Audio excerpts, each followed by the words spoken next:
बुलढाण्याच्या पिंपळगाव राजा police station हद्दीतील धक्कादायक प्रकार समोर आला. 50 रुपयाचा आमिष दाखवून 9 वर्षाच्या चिमुकलीवर 19 वर्षीय तरुणाने लैंगिक अत्याचार केला. या प्रकरणी पोलिसांनी आरोपीला अटक केली.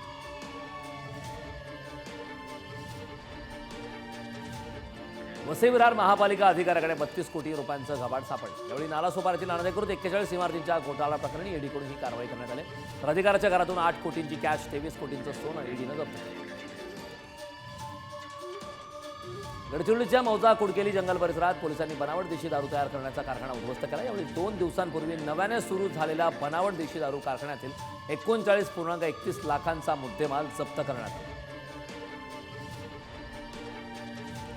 वर्ध्यात एमडी अंमली पदार्थाची विक्री करणाऱ्या 4 जणांच्या टोळीला अटक करण्यात आली. स्थानिक गुन्हे शाखेने ही कारवाई केली. आरोपींकडून एमडी अंमली पदार्थासह 7,20,000 रुपयांचा मुद्देमाल जप्त करण्यात आला. सातारा शहरात दुचाकीवरून गांजाची वाहतूक करणाऱ्या तरुणाला अटक करण्यात आली. मिळालेल्या माहितीवरून स्थानिक गुन्हे अन्वेषण विभागाच्या पथकाने ही कारवाई केली. आरोपीकडून दुचाकीसह 2,65,000 रुपयांचा गांजा जप्त करण्यात आला. वर्ध्याच्या वडनेरमध्ये हातचलाकी करून आर्थिक फसवणूक करणाऱ्या आरोपीला पोलिसांनी ताब्यात घेतलं. स्थानिक गुन्हे शाखेच्या पथकाने ही कारवाई केली. आरोपीने बँकेत एका व्यक्तीची हातचलाकी करून रोख रक्कम लंपास केली. पोलीस असल्याची बतावणी करून 2 तोत्यांनी मॉर्निंग वॉकला गेलेल्या वृद्धाला लुटण्याची घटना संभाजीनगरमध्ये घडली. तोत्या पोलिसांवर संशय आल्याने वृद्धाने वॉचमनला आवाज देताच दोघांनी वृद्धावर हल्ला चढवला.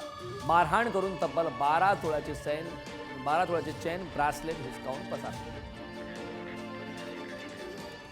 साकण MIDC कंपनीत कामावर निघालेल्या महिलेला ओढून नेत तिच्यावर बलात्कार केल्याची धक्कादायक घटना घडली. 13 मेच्या रात्री हा संपूर्ण प्रकार घडला. या प्रकरणी नराधम प्रकाश भांगरेला 24 तासात बेड्या ठोकण्यात आल्या.